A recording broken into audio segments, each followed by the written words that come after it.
welcome everybody. Be sure to hit the like button. Be sure to hit the subscribe button. I remember in middle school when you felt self-conscious if you were the last one to go through puberty.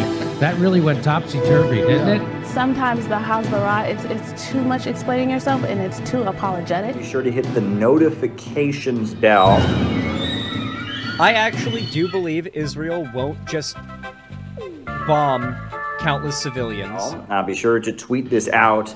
Be sure to put this up on your Facebook. You have to be kind to people. Being kind is the guys in this mess in the first place. Put this up on your Reddit. Chile is a country. Be sure to cut and paste, a link to this to go into your favorite Facebook chat group. It's good to see so many normal people in here. Now, spanking isn't just my deep, dark personal secret. It's America's deep, dark secret. I've never seen it explained so simply anywhere. Put this on WhatsApp. Put this on Telegram. Put this on your favorite messenger app. Hello and welcome to the Untitled Anarchist Seagull channel, where the fucking wrong... How'd that happen?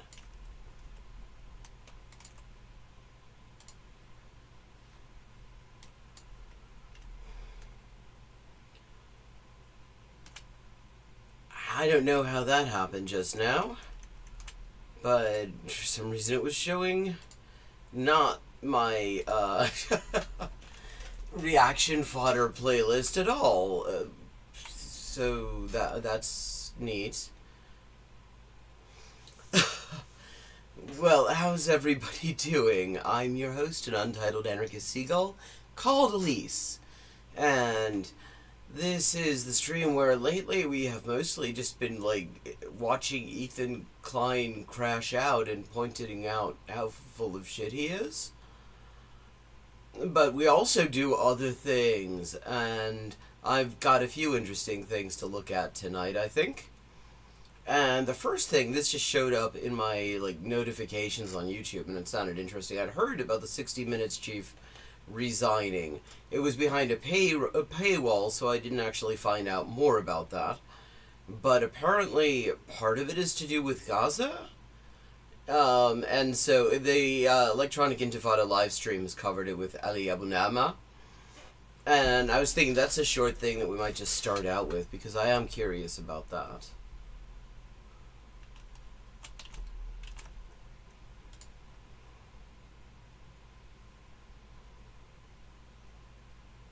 The last thing we wanted to talk about was more censoring on Gaza reporting by 60 Minutes, which is, a very kind of a legacy media. I think considering that it's been on literally longer than I've been alive, I think that's a pretty fair description.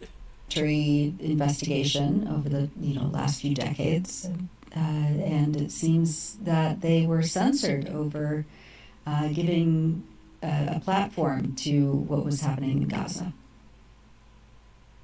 Yeah, this is as much about how the New York Times covers things, which is often a topic on this program. This is why, if it's behind a paywall on the New York Times, I'm certainly not paying them, because how they cover things, it's shit, actually. Like, I mean, they have had, particularly the subject of Gaza, but not only. I mean, like, on the subject of trans people, they have published all sorts of just straight-up hoaxes. But on Gaza, they have published some of the most, unholy bullshit. Completely debunked, and they've never really seriously had any kind of accountability for it, so, yeah, not paying them anything. And at the time, I couldn't really be bothered to check whether it was archived someplace, but here we go. And we can see the report here with the headline, 60 Minutes chief resigns in emotional meeting. The company is done with me. And as you mentioned, 60 Minutes is this very iconic news magazine that goes back decades in the United States and is sort of very prestigious.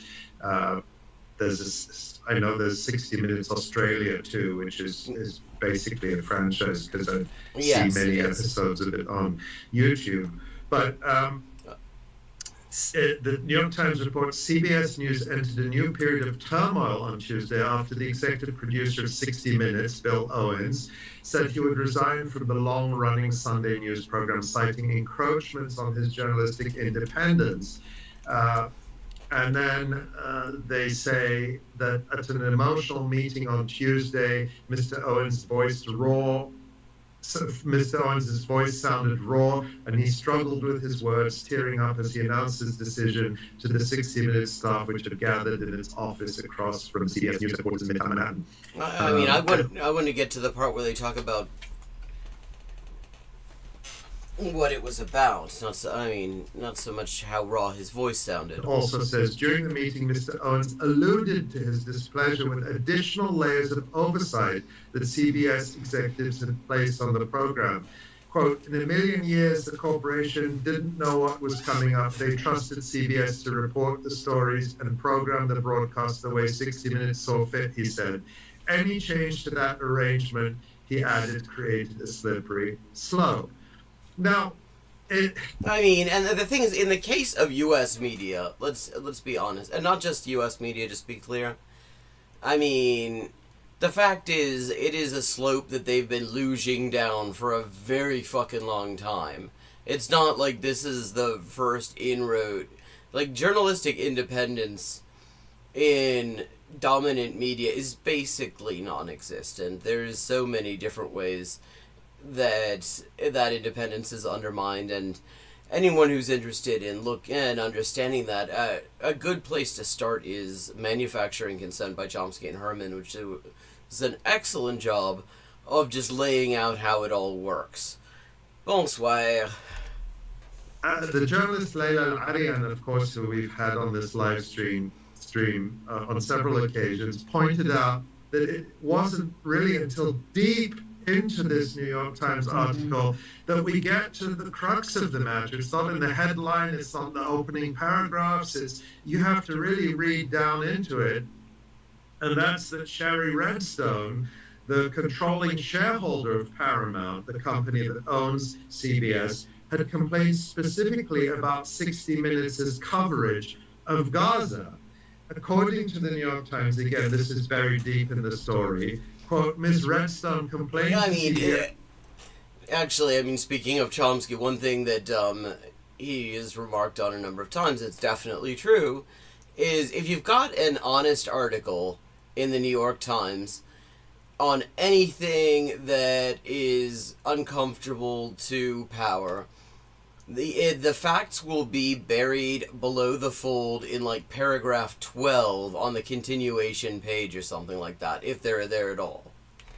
Executives in January about a 60 Minutes segment on the war between Israel and Hamas, and a day later the company appointed a veteran CBS producer, Susan Zirinsky, to a new role overseeing the news division's journalistic standards. So all it took their standards were too high for Paramount, apparently. From a key shareholder. This is Sherry Redstone, and I think she is the daughter of the late Sumner Redstone, who was for a long time the controlling shareholder of CBS, and they're very very pro-Israel Zionist family, and it should have been the main story there, the lead that CBS takes away 60 Minutes as historic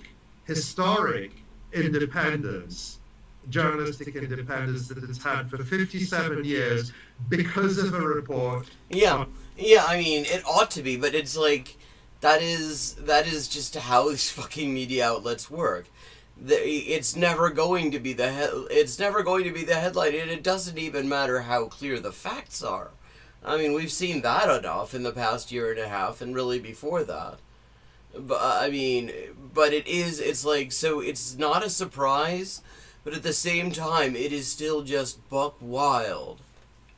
On Gaza, because in order to protect Israel. And what was that report? Well, we can see here that in January, 60 Minutes broadcast a report on dissent within the State Department. Oh, yeah, some of the State Department whistleblowers, I would imagine, because there have been a bunch of them. All of them very low-level employees. I mean, nobody anywhere near a cabinet post who have come forward and said, yeah, every time they point out just basic facts about what's going on, it gets censored, because if the facts they point out made it into the report, that would make it very hard for the U.S. to justify sending weapons to continue the fucking genocide. The way they describe it, as the Israel-Hamas war continues and the Gaza death toll rises, former State Department officials tell 60 Minutes they're concerned about how the Biden administration has handled the war. And you'll recall this is actually something we discussed with Leila Al-Arian, because the Al Jazeera program, of which she's the executive producer, had done that incredible piece that we spoke to her about how the Biden administration State Department was deliberately covering up how Israel was purposefully blocking humanitarian aid. Which is itself just wild, because it wasn't a fucking secret.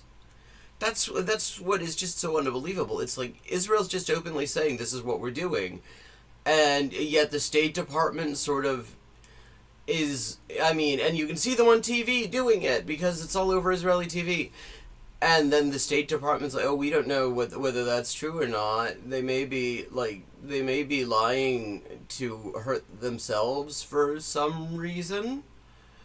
I mean, it's not, there's literally no controversy about this. It is literally, Israel actually agrees with the charge and openly admits it and has been announcing that they were going to do this all a fucking long. Gaza, and was... State Department officials were blowing the whistle and saying how they found this morally reprehensible, that this was being covered up. So this was what got CBS to take away the historic independence of 60 Minutes. It ought to and be now they have like a babysitter. Yeah, and it's so similar to what the university... Yeah, I mean, I want to know what they claim is the problem with the journalistic standards there. Like, I mean, other than that they had enough journalistic standards that they reported on this. I mean, they're not the only ones to report on it. These whistleblowers have talked to lots of people because they're whistleblowers. They want to talk to as many people as possible to get the word out. Otherwise, what's the point of giving up their careers? I mean, like, it would be just based on just sort of basic journalistic, the basic journalistic ethos as we are taught to understand it. It's an obvious thing that they would be covering something like this. But apparently that was a bridge too far. You know, the minute there's any pushback from a big donor, you know, Shari Redstone in this case is a shareholder. In the case of Columbia University, it would be a call from a big donor, someone like, the donors who have been active there, like Bill Ackman and others, who are now, by the way, it's being reported in the New York Times, putting pressure. Bill Ackman, William Ackman, this big... I'm gonna just link to drop the link to the original video in chat here. And, I mean, if you don't check out the EI live stream, it's definitely worth checking out. It is, I mean, for, like, News on Gaza, I mean, they do an amazing job on that. Pro-Israel hedge fund billionaire, Penny Pritzker, scion of the the billionaire Pritzker family, which is basically owned Chicago. Pro-Israel, and now putting pressure on Harvard to back off from its defending itself against the Trump administration's efforts to bring this university effectively under government control and take away its independence. That's what these billionaire donors or shareholders want, effectively destroying every American institution. Yeah, I mean, it has really come down to a point, I think, fundamentally. What we're seeing is that capitalists are realizing that they can either have these like liberal bourgeois institutions that they use, whose independence and whatever they use to justify the system, or they can maintain control. And that going forward, it would probably be better if they didn't have any of this kind of independence, because it's going to be harder and harder. I mean, you see some people who will say that, like, fascism requires the ruling class to be objectively right about the criticality of their situation. I don't think that is strictly the case. I think that, to a great extent, their general sense of unease can be enough to push capitalists in the direction of just kind of getting rid of, like, all the sort of, like, liberal democratic aspects of the capitalist system in order to firm up their control. And I think that is, to a great extent, what we're seeing. I mean, very blatantly in various of these cases. Like, I mean, this one shareholder says doesn't like that they ran a story about State Department whistleblowers about blowing the whistle on a genocide the U.S. is committing, and all of a sudden they've got this fucking babysitter running, looking over their shoulders for the first time in decades. I mean, 60 Minutes has been on, I think, since 1976, 77. And in all that time, there's not been this role. And now all of a sudden they have somebody who's going to be, like, fucking censoring them. That's not to say that they were some sort of, like, radical iconoclastic fucking news program that was really breaking with the mainstream propaganda system consensus. By no means. That's the other thing. I mean, they have never really played that role. That's not to say they haven't occasionally broken important stories. They have. But fundamentally, they have been well embedded within the sort of overall ruling class consensus of how to understand world events. And that's what makes this even more remarkable. They did not do anything particularly shocking in airing these whistleblowers who their viewers could see in a million other places. On Al Jazeera English, on, I think probably The Intercept had them. Probably fucking, Drop Site with Ryan Grimm, who... I mean, that is a great description of his haircut, I must say, Ryan Grimm's. But there's some good journalism going on there.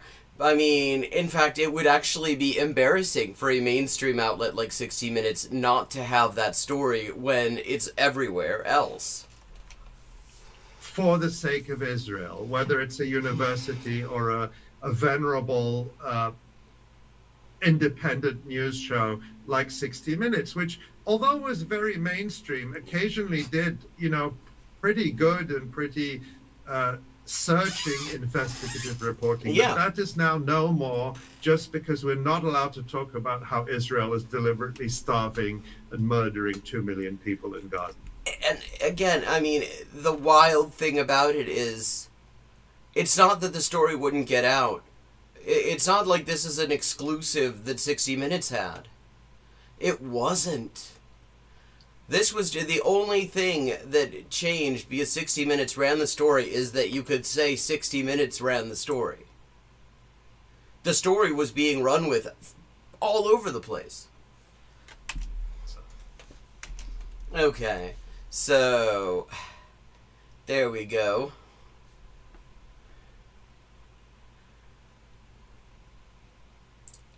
Now, we started to look at Ethan Klein's reaction to the content comp, and I was just kind of looking around to see what else was going on. I decided to have a look at Asmongold,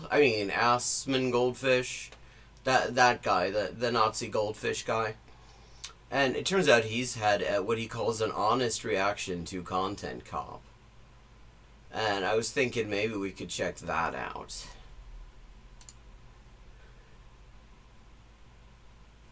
So because I just mean, coming in- you know that Ethan is just totally on the right side of history when people like Asmongold are like fucking defending him. Into this, I've always liked Ian. I've had Ian on my podcast before. I like iDubbbz. I've also liked Ethan. I've been friendly with Ethan. I would even say that I'm still kind of... you know, you're not helping Ethan by saying this. I mean, he's been running for cover at the idea that he had any association with Destiny. Consider myself friendly with Ethan. I don't know if he'd say the same thing about me. I mean, I imagine he would probably at the moment be trying to avoid saying that. Yes, Asmongold. So, like, I'm coming at this, as usual, from the most neutral perspective possible. Oh, I'm sure. And there's been a lot of conversation about this. I usually give these videos a couple of days to go through. And we're going to find out what's going on. Destination, the beach is surprisingly dangerous. Consider the fucking thing in our defense, like, actually, Hila's not a baby killer. Actually, accusing Ethan of killing his dog is maybe too far. Yeah. Because they have mobilized such an insane harassment group that anybody who says any fucking thing, they will attempt to ruin their lives. And once again, okay, we have seen this sequence. What we do here is... Well, I mean, he's really not beating the Goldfish rap. Go back.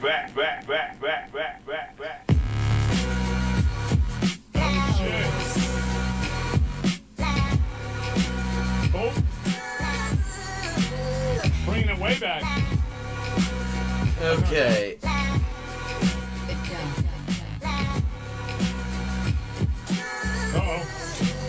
Oh. I'm gonna skip a bit You got that shit because there are on. things that we have already seen a million times. Nice. All right.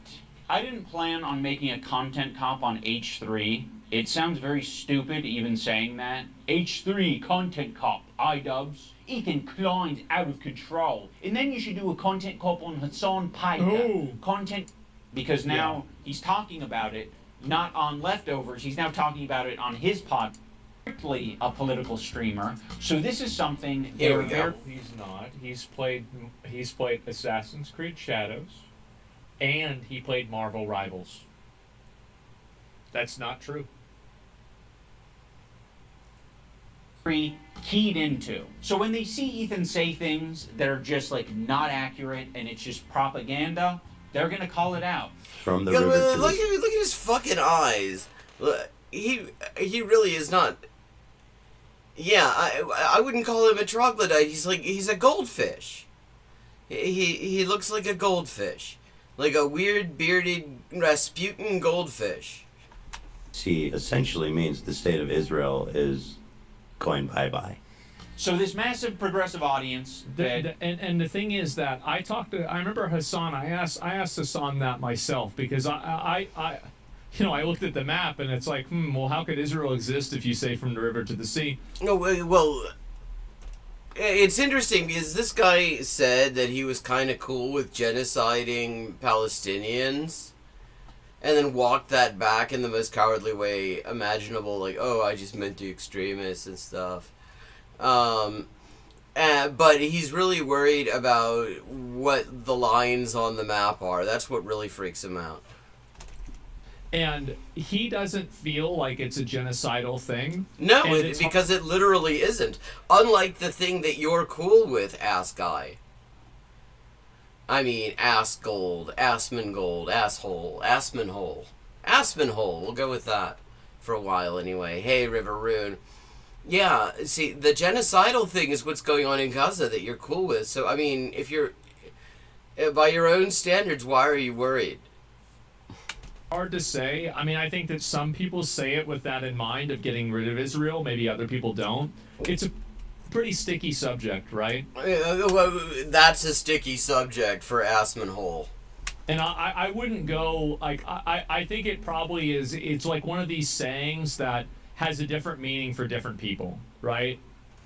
And this is, by the way, the most generous and the most like positive approach that I can have to it. Oh, that is really wild because, like, when you talk about killing actual people, he is so much more generous. Ethan has adopted over the years. They're becoming increasingly critical of his position because now he's talking about it not on Leftovers. He's now talking about it on his podcast. What I want to do is show you guys how I see Israel, because you don't see that when you listen to Hassan and you hear all these fucking mega lefties talking about it like it's some super racist, like crazy, like Jim Crow style of society. Like, I can't wait to show you guys. The other day, BB fired a really good guy that a lot of people are pissed. I think that Ethan probably shouldn't have gone super hard on this and talked. Well, even Asmongold is not sure. Talk about the Israel-Palestine stuff unless he wanted to, like, super involve himself with it. Because, I mean, the reality is Well, he clearly does want to super involve himself with it. He's been the one who's been pushing that shit hard.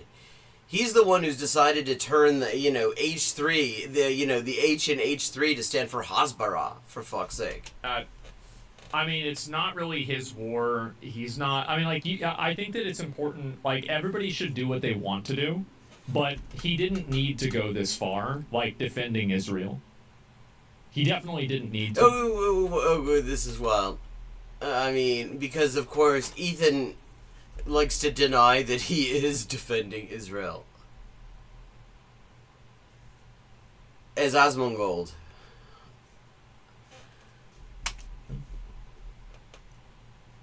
So Ethan is having this back and forth with his liberal audience, leftist people. I understand. He lived there. His wife's Israeli, and he's Jewish. I understand that. Yeah, I mean, I'm Jewish.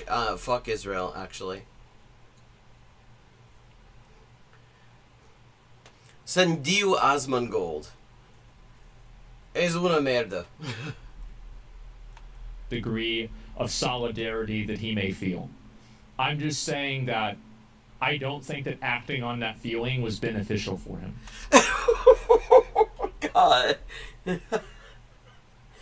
Like, wow. Even the fucking Goldfish here. Even the fucking Nazi Goldfish is like, maybe you shouldn't have leaned that far out the window. Online, progressive content creators, Hassan, all of these different people. He's finding new people every day, basically, to get in fights with. Of all people, this guy Matt. He's very pragmatic. And Denims and all these dipshits, and everybody thinks this guy's awesome. Apparently, even though he looks like Millhouse, fucking dork. Denims, by the way, was the real villain of the video. The thing is, actually, the most awesome people in this space pretty much all look like fucking dorks. Like, seriously. Well, okay, Asmongold looks like a fucking dork, and he's not awesome. But, like, you look at some of the people who have done some really great stuff on there, just really good stuff, good community and stuff like that. Yeah, I mean, lots of dorky energy. Nothing wrong with it. Fair, he does look like Millhouse. I'm sure I have plenty myself. I know this guy, but he does kind of look like Millhouse. He does. It's fucking funny. Ooh, motherfucker, have you look like Millhouse's Goldfish Rasputin. Evil, hateful fucking... Yeah. And I'll say it and I'll double down on it. And people... No, not go there. And it's all culminated, at least for my story. I think that there's a degree of... This is criticism for Ethan. Is that I think almost all of his negative moments came out of live streaming.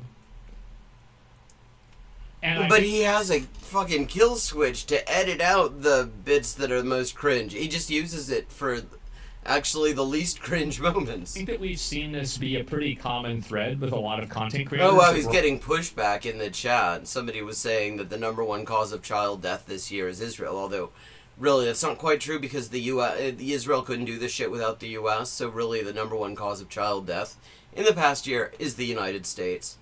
On YouTube. And I think that you can look at it with Boogie as well, too. Almost all of the Boogie crash outs and the Boogie bad moments... Fuck is Boogie? Were actually live streams and not YouTube videos. And I think that a lot of people that well, in this case, though, actually, one of the cringiest things that Ethan did was a long-ass video edited to buggery. That was not a live stream. And it was discrediting, but not to the person it was supposed to discredit. content online aren't really familiar with like what the foundation is for building a career live streaming, and so they're not used to the. Well, I mean, clearly the foundation for building a career live streaming is you basically don't give a shit about quality. It helps if you're a reactionary, and you have absolutely no ethics around sponsorships. See, I need that Ethan button for the sneezing. Idea that their extemporaneous train of thought that they're just having and talking could be recorded and held against them in the future because they're used to editing that part out. See, I mean, the thing is, it's like, there have been very rare instances where I felt like where I like misspoke and I did not like something that came out of my mouth. It's been very rare where it's like I've been searching for a word and the wrong one came out or something like that, and I've sort of and like I think there may have been one instance of that. He said boogie, I don't know. Maybe somebody else in chat knows who Boogie is, but I don't. There are all sorts of people I don't give a fuck about that I've been introduced to as a result of this discourse. But for the most part, it's like I stand by the things that I say, and he really shouldn't. So yeah, I think that's a pretty big difference. And Ethan burning bridges with people until he burned the bridge with me. Since Ethan and Hassan's falling out, I've been keeping to myself mostly. I still like this many shirt. nice things to say. Maybe if Ethan's able to get some help, maybe if he stops harassing other creators, maybe if he does these things. I think this is an unfair framing because other creators have also harassed Ethan, and I don't think that it's fair for people to say. Yeah, that's not harassment though. Pointing out that somebody is doing propaganda for a genocide is not harassment, it is criticism.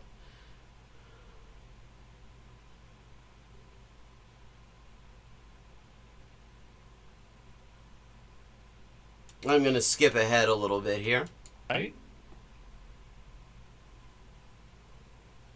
Yeah. It's... Do you follow Joe Rogan? Yeah, I follow Joe Rogan. Sure. Follow Hassan too. I don't know. I don't even think this is a big... It's just like... This is... Bro, this is like high school girl stuff. Like, you're following somebody... This is like... No, it isn't. Like, there are differences there. Like, you're following Fash. But then he's asshole... I mean, ass gold. And he kind of is Fash, so... That's not surprising. But it's also not surprising that he would not understand why that would be a deal breaker. Remember in middle school and high school, it was like, top 8 MySpace stuff. Like it's just it's just so meaningless, and it's just and saying, God, that is nasty. I'm just not gonna throw someone away because they're having a parasocial weird moment. Just like I'm not going to throw Ethan Klein away because he's having a parasocial weird crash out. How many women I fucked? Hassan, by the way, thousands, 10,000. Let me ask you, these shoes not go. I'm sorry. Oh my god. Hassan's that dude who watches himself in the mirror and has sex. Watching me on a 30-second delay on your stream. Wait, that's what how does he know I'm watching it? It's not fucking petty beef. It's like...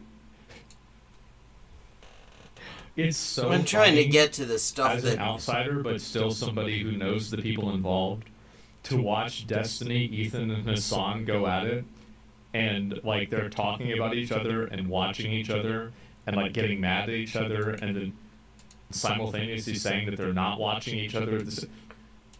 It's so fucking funny. I mean, it would be if it weren't about like real shit. My former editor and denims. As much as you don't want halfway friends, I also don't want that kind of halfway. I agree with Ian on this too. That's just like a very foreign concept to me, and I just don't really. I don't think about things that way. And when I hear people that are like advocating and arguing by this kind of stuff, it just is completely out of left field to me. I don't understand it. Nasty towards them. Adam McIntyre. Just in general, I'll just say it. The only people that I know that have tried to enforce things like that on me are mentally ill women. It needs to just like disappear. That guy is a piece of shit, like of the lowest order. I never even stood by him when he talked bad about Trisha having a kid and called him like the spawn of Satan. He was supposedly on our. Saying that. He's a fucking asshole for saying that. Like, I mean, yeah, for sure. It's so weird saying that.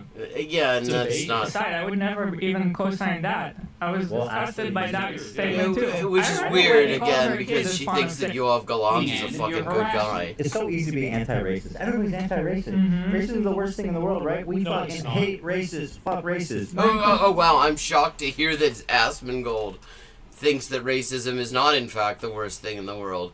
Like, I mean, you could make arguments that there are things that are tied for that title. There are lots of horrible things. But to immediately jump out like, no, it's not, like, he's got to fucking defend team racism.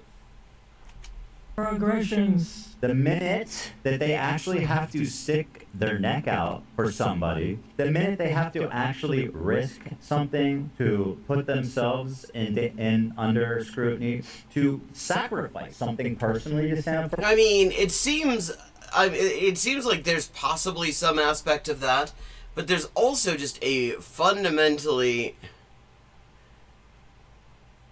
There is just a fundamental issue here that has to do with fucking Zionism. Nee, also Ethan, also der Asmongold, der meint also Freundschaft, also in freundschaftlichen Beziehungen zu Ethan zu stehen, obwohl er einräumt, dass Ethan das vielleicht nicht zugeben möchte. Das kann ich mir auch durchaus vorstellen.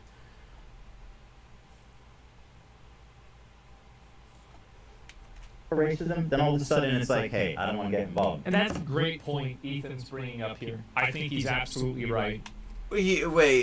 So the great point here, remember, is that Ethan doesn't like it that friends of his, when he says something racist, aren't immediately going to defend the racist thing he said. Most people love talking about this kind of stuff, but they'll never actually go against the popular opinion.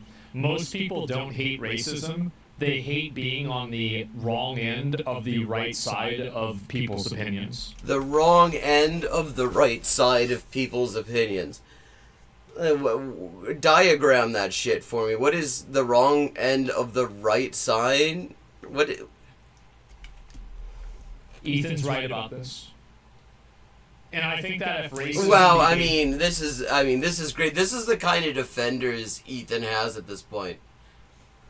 Really popular again, you'd see a lot of the virtue signalers being racist. Because they don't have any real values, their only values are...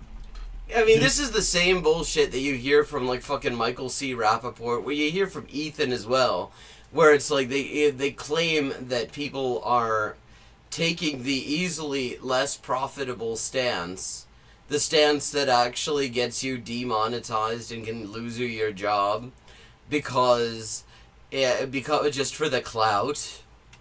It's things that benefit themselves.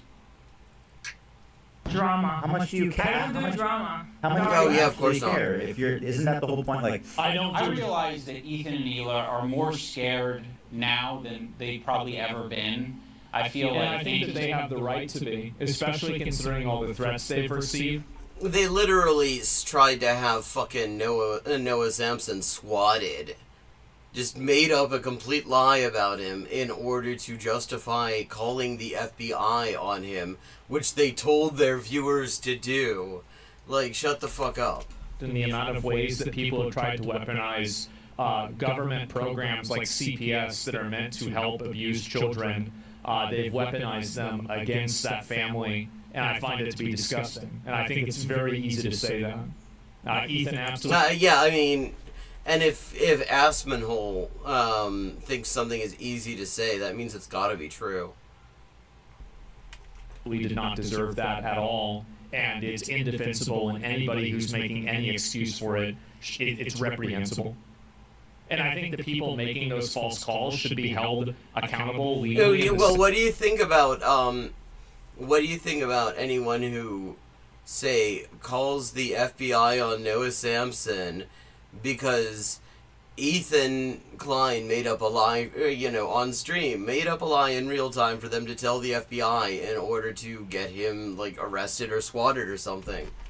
Same way that people that make false calls to 9/11 are. You are misusing the time, the very limited amount of time that these people have to actually take and protect children from abusive households, just to have them act as executioners for your petty little internet beef. Please stop invoking the 60s slavery. Stop it. Wait, what? And in my opinion, the worst thing about it is the fact that it delegitimizes and it...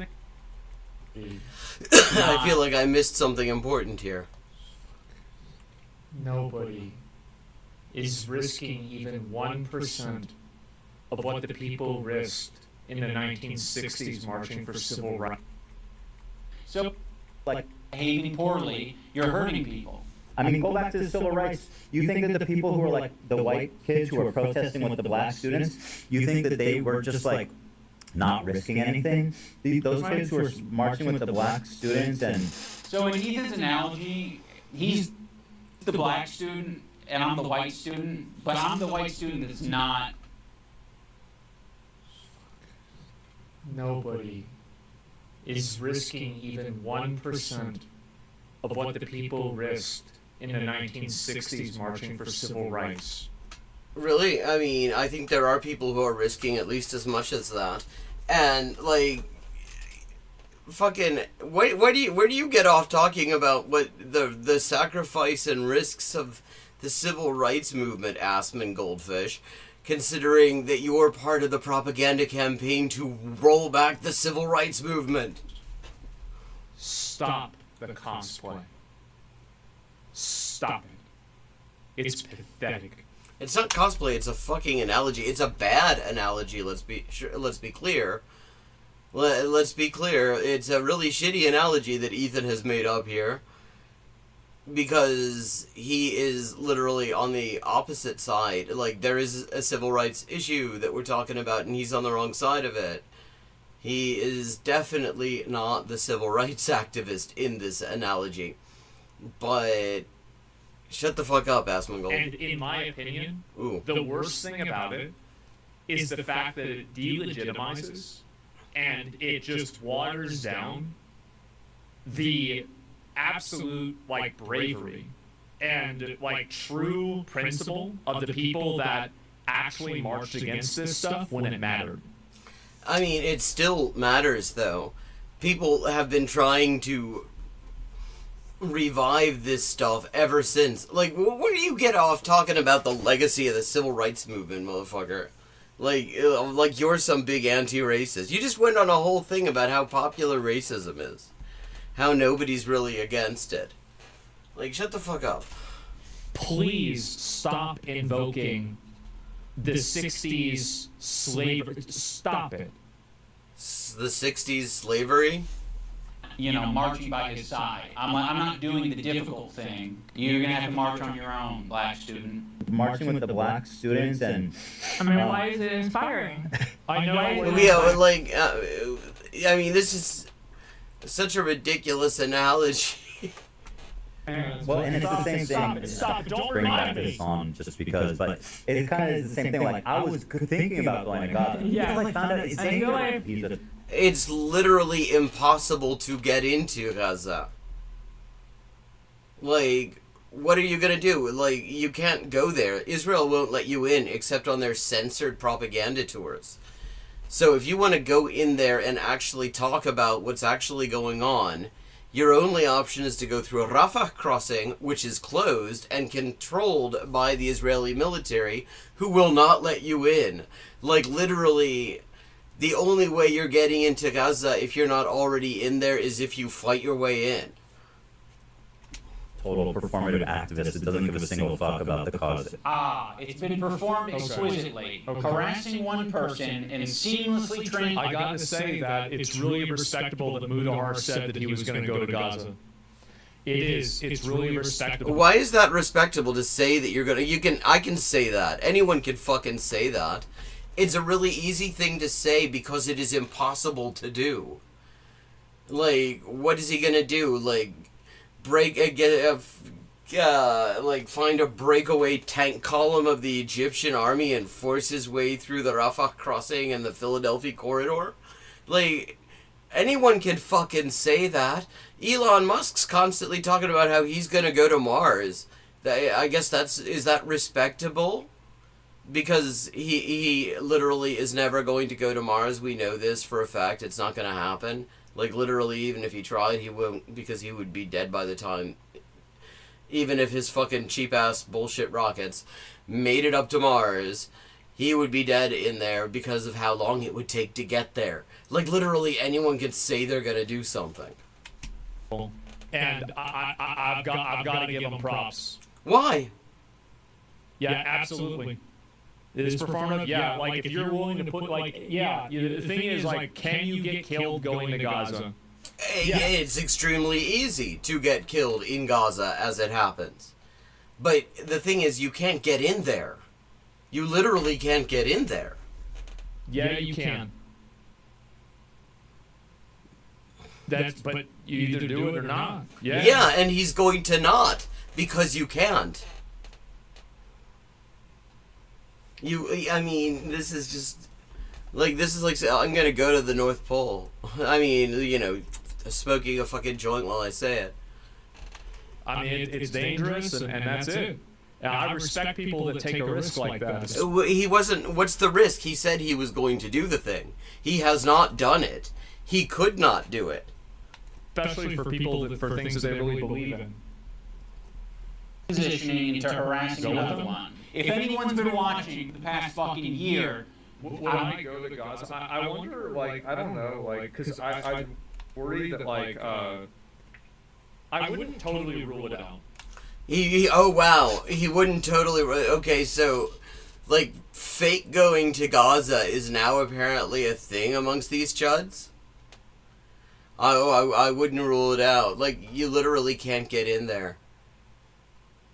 You literally can't fucking get in there. And honestly, thank fuck.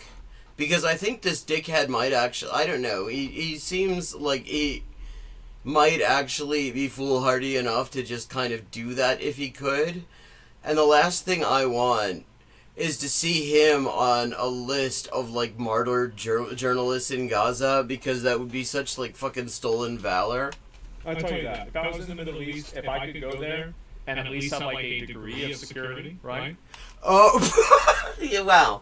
So, if he was in the Middle East, if he could go there, and if he could at least have a degree of security, which is more than anyone living there has, then he would totally go, chat. He would totally go under conditions that do not exist in our universe. Not, like, safety 100%, like just a degree. Yeah, I'll do it. Wow, that cost him so much. He's so brave. Asmongold is so brave. He says that he would hypothetically go to Gaza if he was in the Middle East, could get in there, and if it was safe. Not 100% safe, because he's realistic, but a degree of safety. Wow, man, my fucking hero. This is the way I look at it, is like, if you live your life and you're afraid of taking any risks, like I thought about What risk are you taking by saying that you're gonna hypothetically go to Gaza? What fucking hypothetical risk is this? Ooh, wow. That's like me saying, I think I would totally go skydiving, if, I was in a plane, and it wasn't very far off the ground, and I was actually not so much skydiving as jumping into another smaller plane, using a ladder, and there was no possible way I could fall in an uncontrolled way. and like there was a nice like fucking martini waiting for me in the other plate, then I would totally go skydiving. You know, like this is the fucking this is fucking gym membership. This is a moral gym membership. Yeah, man, that's my New Year's resolution. I'm gonna hypothetically go to Gaza. Like, motherfuckers have actually gone there.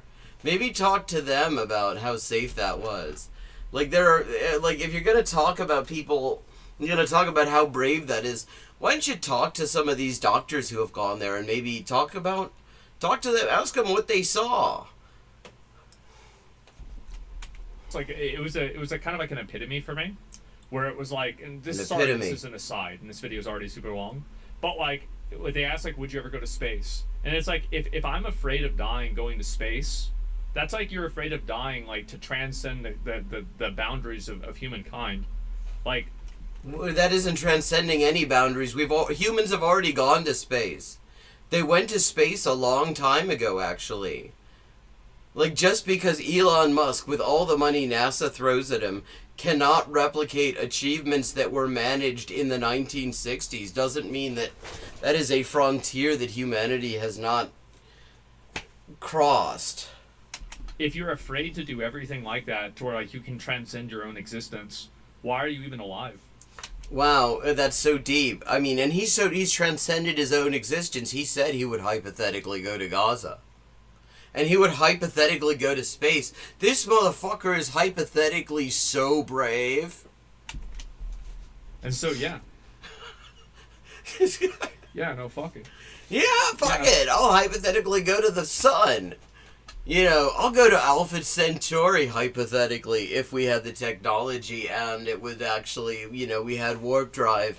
And it was a comfortable ship with, like, a free bar and all you can eat, like, fucking Neapolitan-style pizza and stuff. I would totally, hypothetically, go to Alpha Centauri. Absolutely, take a risk.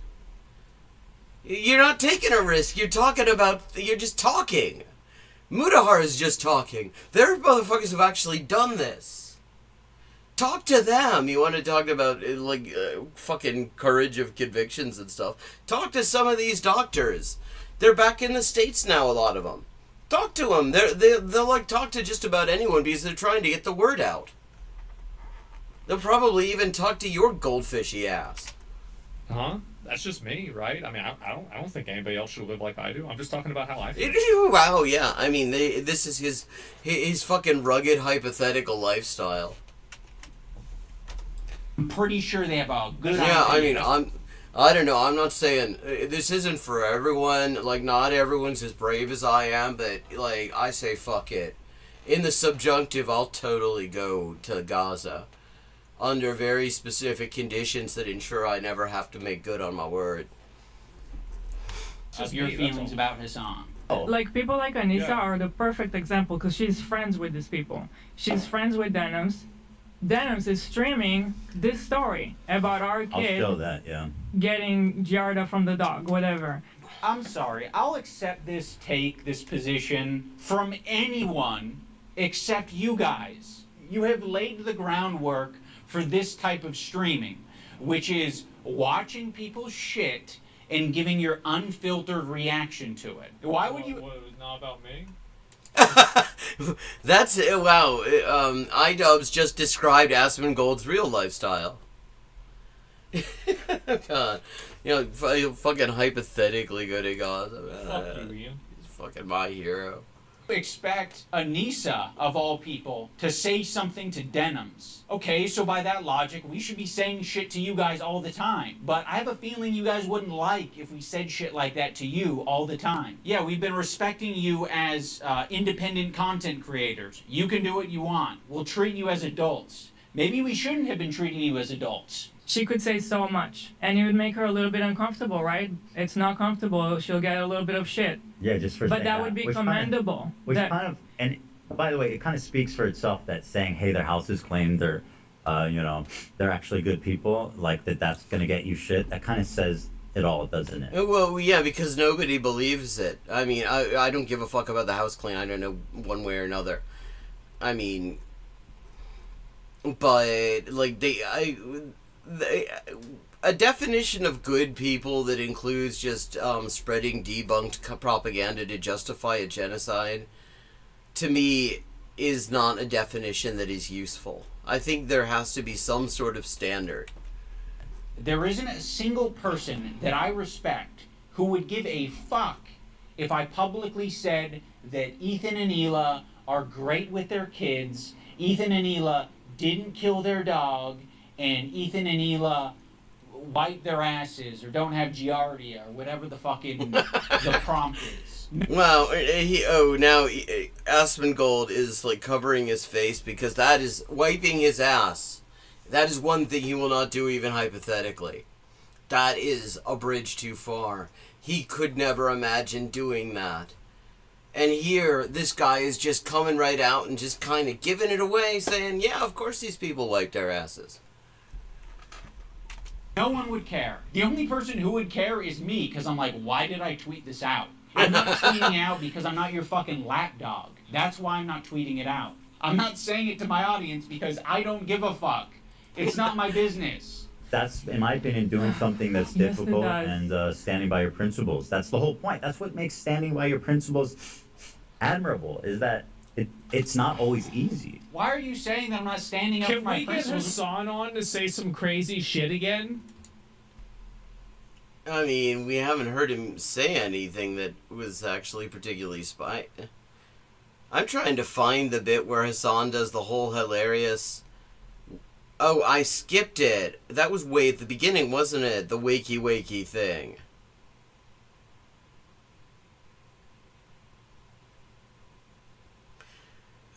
Oh, hell. I'm gonna have to jump back.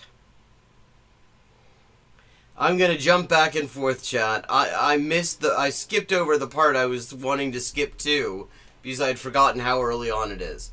So we're gonna do this in a very disjointed way. Yep. Oh, so that's the dummy that Ethan is pissed off about because they say they got it for him special.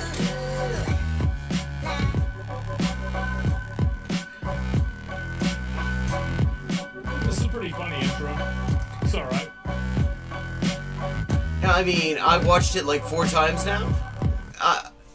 Here we go. I want to see. Everybody? I was wanting to see his reaction to this.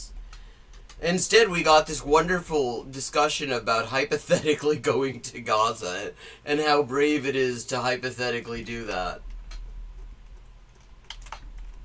Awesome broadcast coming to you live from a cloudy day here in California, Los Angeles. We're live and alive, and I hope all the boys, girls, and MBs are having a fantastic one because today's a beautiful day. I have a very important announcement. I've finally done it. Well, look, I mean, he's doing the goldfish thing again. Wait, look, his fucking teeth hanging out. Ethan Is Klein. he ever like... I am a bit paranoid about how I look on camera, and so I always have a window so I can see how I look on camera to make sure I'm not I'm not like being seen at an angle that I really find unflattering or something like that. I mean, you've just learned a thing about me, I guess. But does he know that he looks like this? Does he watch himself while he's doing this, or has he ever watched himself after he does this and realized he looks like fucking Rasputin the Goldfish? Content nuke. And I'm not going to call it context puke as I normally do because the reality of the matter is it was brilliant. Nothing was out of context.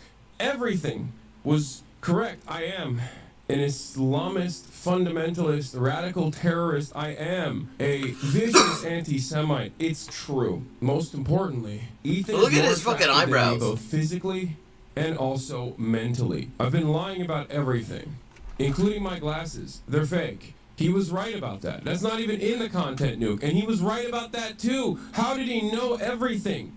How?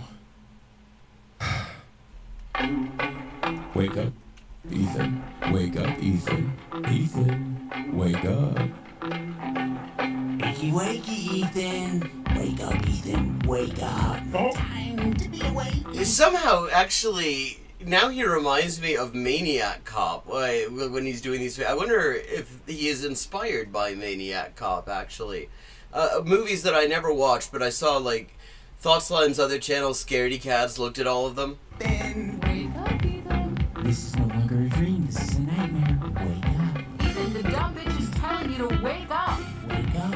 Ethan, wake up.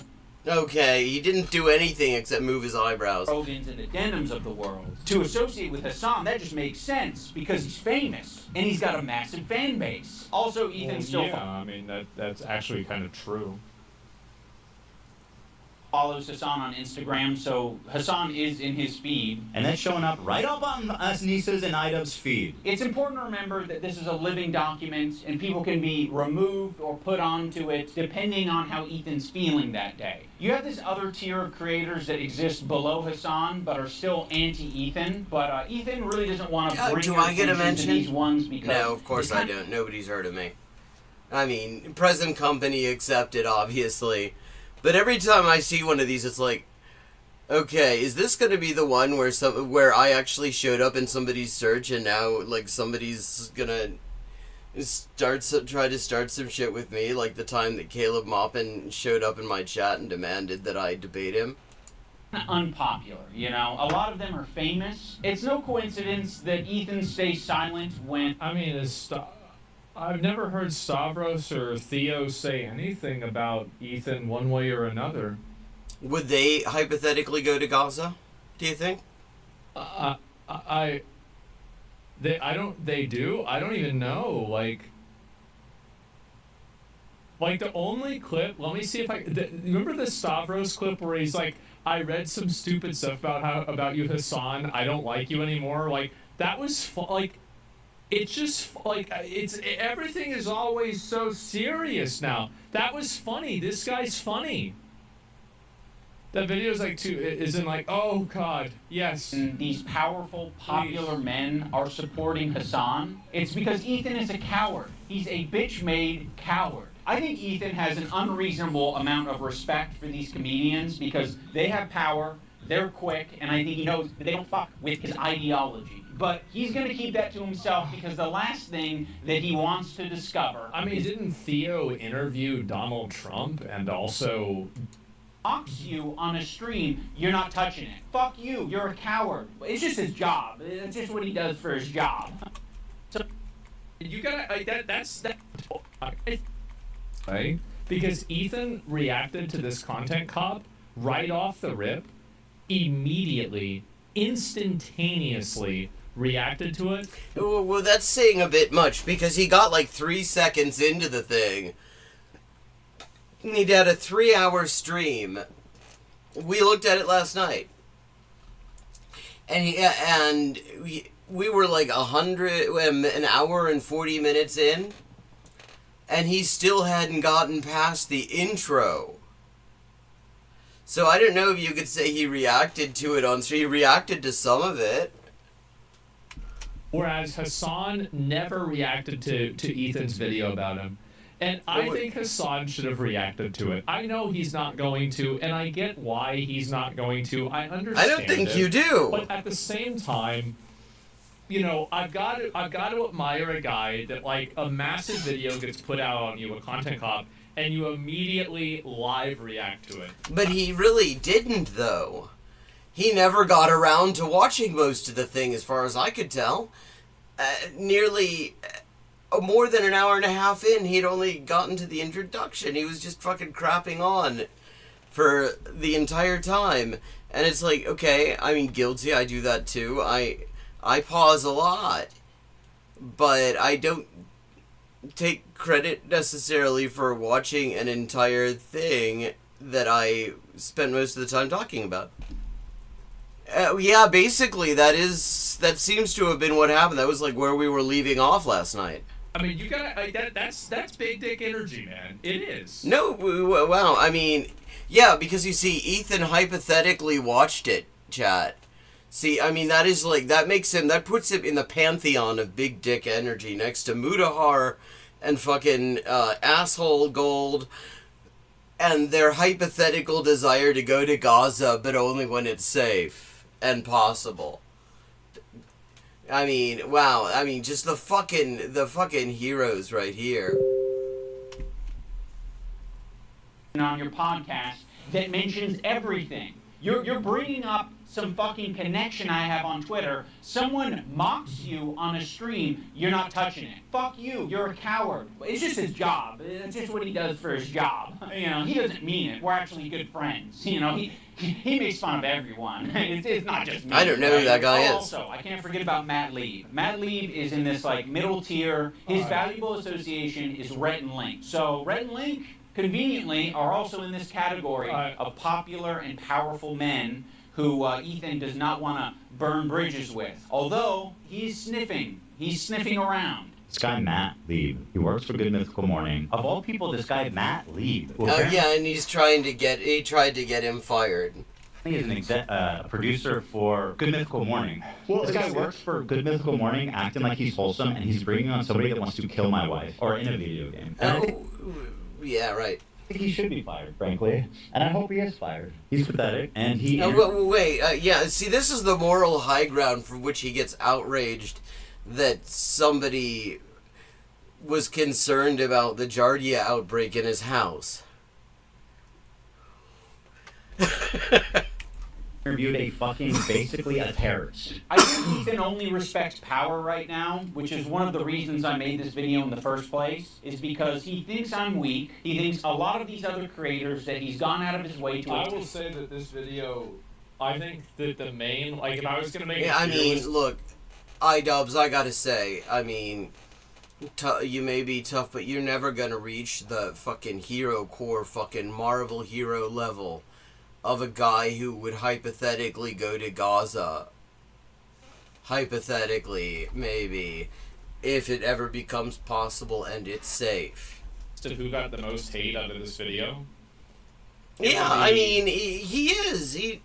It's a pretty cozy scene. I have my disagreements with him, but on the whole, I think that he brings a certain energy to it that I like. And I love the fucking Bad Hasbara theme song. That absolutely slaps. We invented the cherry tomato. Ian is number 1. Hassan is number 2. Number 3, surprisingly, is actually Frogan. And number 4 would be Ethan. I feel like I feel like everybody's been hating on Ian about this. Like, I haven't seen hardly any positive posts about this at all. Really? He thinks that they're weak, and he thinks they're a target that he can bully, he can manipulate, he can send lawsuits to, and I want him to know that we're not going to be bullied. You're being a piece of shit, and we're going to call you out. So here's the button. You've got a video, and you've got an audio. We're hitting both.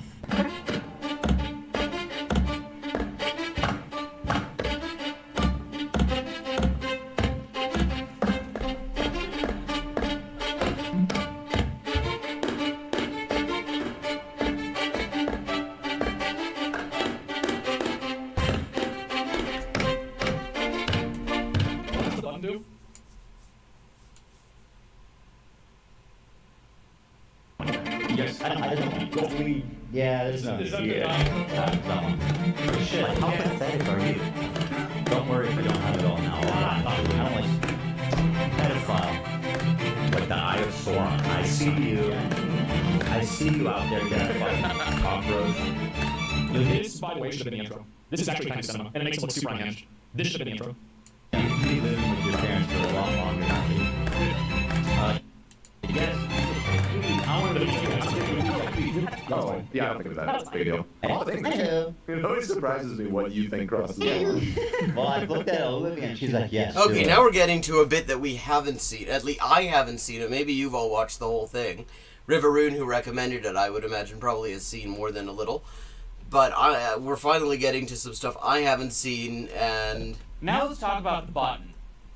Ethan got this button, or kill switch, as a response to the controversy with Cutie Cinderella. He was not able to control himself in that moment, and instead of he said some extremely fucked up shit, I seem to remember. Out how he can change his behavior, he spent $20,000. Dan and Ila were like... $20,000? I mean... We would kill button that right now if we could. I can't change who I am. I know. Now, I don't want to say that 99% of his problems are caused by him live streaming, because it's actually more like it's only 95. I mean, the content nuke was not him live streaming though.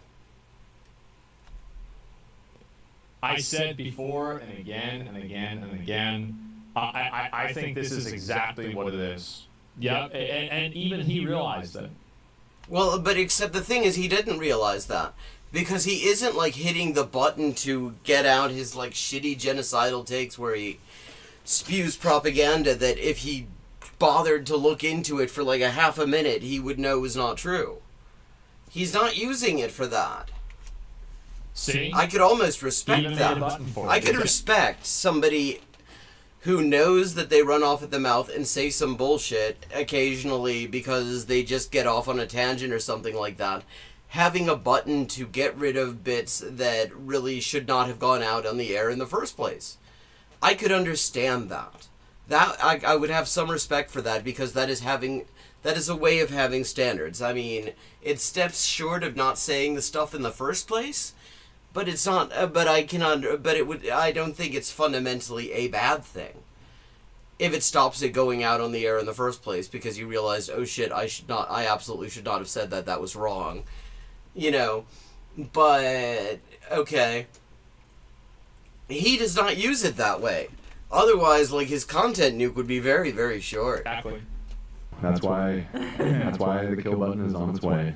That's it. See, exactly. He uses the button for everything. If his jokes don't land, he's hitting the button. It was being presented as if the Jordan crying thing. I hit the button. Why? I don't think I needed to, but you guys were giving me crickets, so I panicked. If he's insecure about getting something wrong, he's hitting the button. But, okay. I mean, in which case he's not hitting it enough. What on this frame could Ethan have responded to? Perhaps the country flag that he got wrong? Maybe. I don't know. If he goes on a problematic tirade, he's hitting the button. He's gone on lots of those. Before? See, this wouldn't work for me, because usually most of my racist tirades go on for like a week. I mean, no comment, I guess. I got nothing. I mean, that's the, like, dude, that's a you problem? Yeah. What the fuck is this? So, like, that's crazy, because usually, like, I mean, you know, I'll go on about it for a while. Yeah, you need a really big button. Look how sad. But yeah, it's not just that. Like, their eyes are, like, big. I think you guys are wrong on this one. I think you guys are all wrong on this one. I don't think he's unique in hitting the button. I think if all of us had buttons, we'd hit the button all the time. Yeah, I don't know that I would hit it all the time, but there are definitely a couple of times where I was glad I could go back and edit stuff. Like, there was actually, I mean, I was trying to think of an example, and I started a video where I stated as fact that, like, Caleb Maupin's dad was an international banker, because I misunderstood a bit that Thought Slime and Lance from the Surfs were doing. I thought it looked like they'd looked it up, and that it was, it was verified. And then fucking Muppet put me on blast on Twitter, said that called me a liar, and I was like, okay, well, I'm gonna make sure. And I asked Lance from the Surfs, was that legit or was that a bit? And he was like, he didn't even remember it. So I was like, okay, I'm gonna look into this. And long story short, not a banker. So I took that bit out. I blurred that one bit, and I actually did another video. I said, yeah, I mean, all bad things about this guy, but not the son of a banker.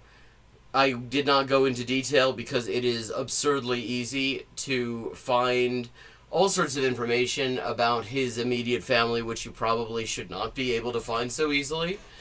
But yeah, I mean, if I'd had a button to fix that, in real time, it wouldn't have worked actually, because it was like a 24-hour period between my doing that and finding it out. But if you don't have it, you operate differently. You think about what you're saying. Yes. Well, I mean, unless you're Asmongold. A little bit more. You maybe say, I'm not going to have my podcast be an emotional dumping ground. I don't think this is a fair criticism that Ian is putting towards Ethan. I don't think so, because the fact is that in extemporaneous speech, mistakes happen. Yeah, but there's mistakes and there's mistakes. Like, for example, like, I'll give you a great example. Oh, I can't wait. I was talking about, like, I think it was, like, some woman, like, hitting some other woman for, like, an abortion argument. And I said that she should be segregated from society.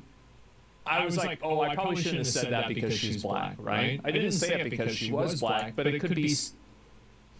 Yeah, because you are racist enough that would probably be part of it. Seen that way. And it's like, okay, well, you probably, like, if I was editing down, I would have changed that. You know, because there's a separate meaning for that. Yeah, so? Well, what I'm saying is that, like... I mean, it's a fucked up thing to say anyway. People make oopsies, right? And they say things that could be perceived in a way... You just described yourself as going on week-long racism benders. It's kind of bad, right? That's all. Yeah, but the thing is, if you don't have a button, then the thing you do is you think before you speak. Doesn't mean you have to script everything, but you actually try to impose some standard on what comes out of your mouth. Some people are better at it than others, and maybe some people probably should not be doing a thing where they speak extemporaneously. But, I mean, everybody can probably improve a bit. And so it could be misinterpreted. So, like, I mean, I don't think that's really a bad thing in general. So, yeah. I mean, and he has Tourette's, involuntary speech tics too. Yeah, I'm just trying to be honest here about this kind of stuff. Yeah, I mean, that is, of course, an exception. Like, if you have, like, involuntary speech tics and you just can't, I mean... Actually, then it's definitely useful to have such a thing. That isn't a situation where you necessarily can improve all that much, although it's not something I know a whole lot about. But that is an exception. But I think other than situations like that... Wait. I mean, all he has to do is make a reference to racism and his fucking chat starts just turning into a KKK meeting. Trying to be fair. Jesus. Today, you instead say, ooh, it's important that we stay on top. Give an example. Also, the H3 community and Ethan himself use the phrase goblin mode all the time to excuse a lot of his shitty behavior or make it seem less bad. Which is, I mean, didn't Elon Musk coin that term for his own shitty behavior? I've been diagnosed with goblin mode, actually. By claiming that what happens is he just gets into this like uncontrolled state he refers to as goblin mode. I do not call myself goblin mode. Yeah. Goblin mode? Is that what you're calling Tourette's now? To all victims of goblin mode, I would like to issue an apology. You got goblin mode today. You're goblin mode. Look how many times you paused. I'm trying, yo. And I don't think there's no room for using the term goblin mode. I like the idea that you're defending yourself and the little guy by going goblin mode when a big corporation or a big entity is trying to attack you. Like, if you fuck me over, if you steal money from me, if you patronize me, if you do any of this shit like you're trying... If you failed to get the autofocus to work on my face... Treat me like a fucking idiot? I'm crazy, dude. He should have put the Joker music behind us. If he had put the Joker music behind us and given him the makeup like they did Donald Trump, bro, this would have gone so hard. I've gone fucking goblin mode over way less. But you not thinking about what you're saying, not, reflecting on your behavior, not changing your behavior, that's not goblin mode. That's being a child. Let's talk about the crew. No, it's not even that. It's being an asshole, actually. I think the crew has been put in the entire premise of goblin mode is ridiculous. You're an adult man. You should be accountable for your own behavior at all times. Period. Worst working environment that you possibly can be for fucking podcasts. Every crew member has it bad. To be around Ethan, period, would be a nightmare right now. I'm standing by every fucking syllable of that, okay? What she did was abhorrent. And by the way...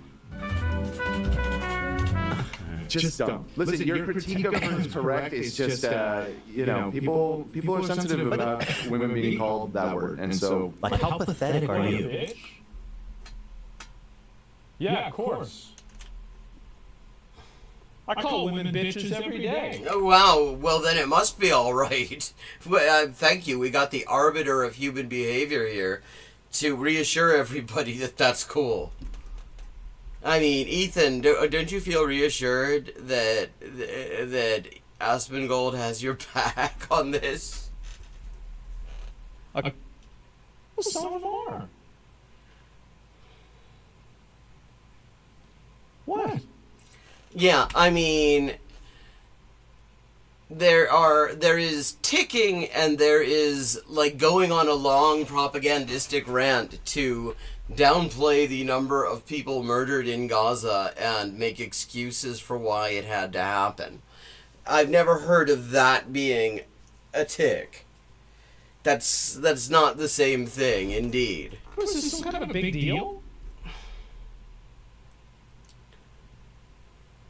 Everybody knows this. You know what I mean? Well, I'm not assuming his pronouns. Different audience? Yeah, my audience is a little bit different.